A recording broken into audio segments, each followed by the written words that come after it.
La dura vida de los israelitas en Egipto. La historia del pueblo de Israel en Egipto es una de las narraciones más conmovedoras y reveladoras de toda la Escritura. Es una historia de opresión, lágrimas y dolor, pero también de fidelidad, esperanza y promesa. Desde que José, el hijo amado de Jacob, fue llevado como esclavo a la tierra del Nilo, hasta el clamor desesperado del pueblo bajo el látigo del faraón, la Biblia nos muestra un retrato profundo de cómo Dios obra incluso en medio del sufrimiento. Y levantóse un nuevo rey sobre Egipto, que no conocía a José. Y dijo a su pueblo: He aquí, el pueblo de los hijos de Israel es mayor y más fuerte que nosotros. Este versículo marca el inicio de una etapa oscura, donde el favor del pasado se transforma en temor, y el temor en esclavitud. Los israelitas habían llegado a Egipto como invitados. Eran una familia pequeña, descendientes del patriarca Jacob, pero con el paso de los años se multiplicaron abundantemente. Lo que en un principio fue refugio, se convirtió en prisión. El tiempo había borrado de la memoria de los egipcios el nombre de José, aquel hebreo que había salvado al imperio del hambre.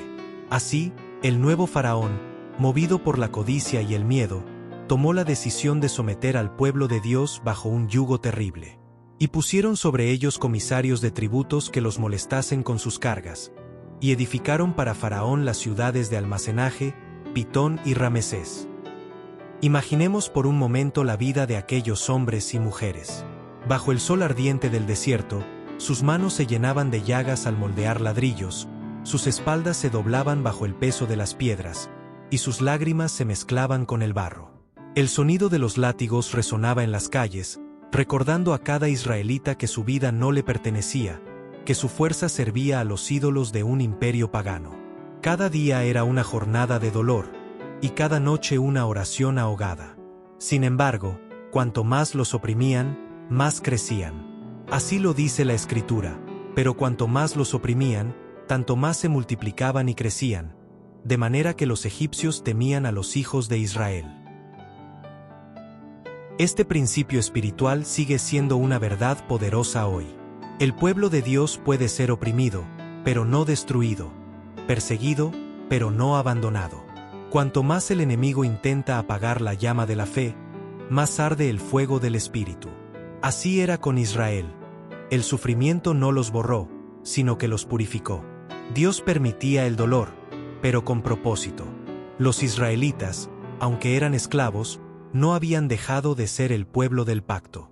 Ellos llevaban en su memoria las promesas hechas a Abraham, Isaac y Jacob. Sabían que su historia no había comenzado en Egipto, y que su destino no terminaría allí. Cada generación transmitía al siguiente la esperanza de la liberación. Pero el tiempo pasaba y el yugo se hacía más pesado. El faraón, temiendo que el pueblo creciera aún más, tomó una medida cruel. Ordenó que los niños varones fueran asesinados al nacer. Entonces el rey de Egipto habló a las parteras de las hebreas, y dijo: Cuando asistáis a las hebreas en sus partos, y veáis el sexo, si es hijo, matadlo, y si es hija, viva. ¡Qué escena tan desgarradora! La maldad del hombre no conocía límites. Pero aún en medio de esa oscuridad, Dios levantó corazones valientes. Las parteras, movidas por el temor de Dios, desobedecieron la orden del rey. Y las parteras temieron a Dios, y no hicieron como les mandó el rey de Egipto, sino que preservaron la vida a los niños. Esas mujeres anónimas, esas siervas de parto, se convirtieron en instrumentos de la misericordia divina. Ellas nos recuerdan que, en los momentos más duros, Dios siempre tiene personas que guardan su voluntad, incluso en medio de sistemas corruptos. Mientras tanto, la vida del pueblo continuaba en dolor. Los campos eran testigos de su agotamiento, los hornos del barro ardían como testigos mudos de su esclavitud, y los gemidos del pueblo subían hasta el cielo. Y oyó Dios el gemido de ellos, y se acordó de su pacto con Abraham, Isaac y Jacob. Qué frase tan hermosa y esperanzadora. Dios se acordó, no porque lo hubiera olvidado, sino porque llegó el momento señalado. En su soberanía, el Señor no se mueve por el reloj humano, sino por el plan eterno. La dura vida en Egipto fue una escuela. Allí Israel aprendió lo que significaba depender de Dios. A veces, la prosperidad nos hace olvidar de dónde venimos, pero el dolor nos recuerda quién es nuestro verdadero Salvador. Dios permitió la esclavitud para preparar un corazón quebrantado que estuviera listo para recibir la libertad. Y fue precisamente en ese contexto donde nació Moisés, el libertador. Nació bajo un decreto de muerte, pero fue preservado por la mano divina. Su madre lo escondió 3 meses, y cuando ya no pudo más, lo colocó en una cesta y lo dejó a la orilla del río. El mismo río que había sido símbolo de muerte se convirtió en camino de salvación. Allí, entre los juncos del Nilo, la hija del faraón encontró al niño, y Dios mostró una vez más que nada ni nadie puede frustrar su plan. El sufrimiento de Israel no fue en vano. Dios estaba trabajando detrás del escenario. Mientras los egipcios endurecían el corazón, el Señor formaba a un libertador en medio de ellos. Moisés creció en el palacio del faraón, pero su corazón pertenecía al Dios de los hebreos.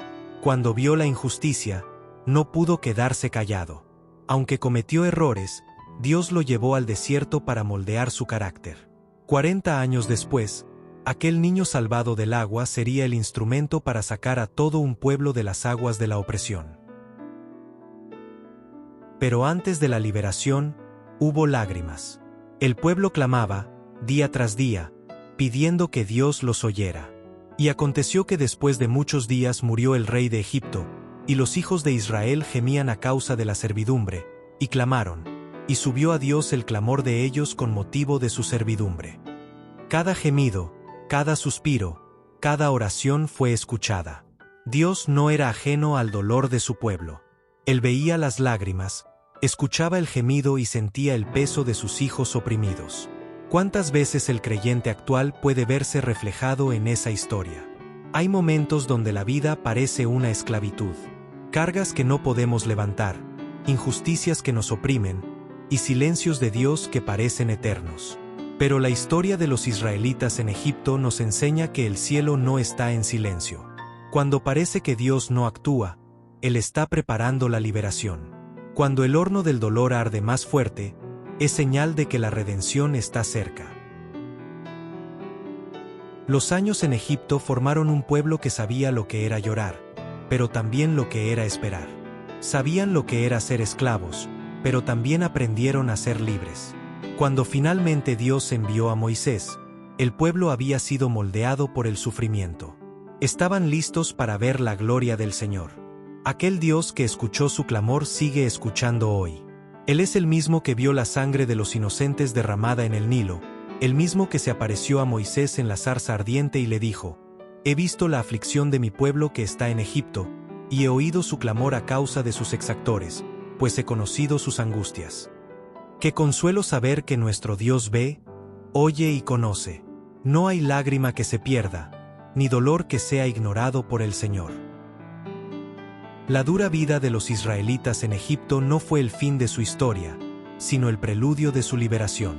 Y así también, las pruebas del creyente son el preludio de una gloria mayor.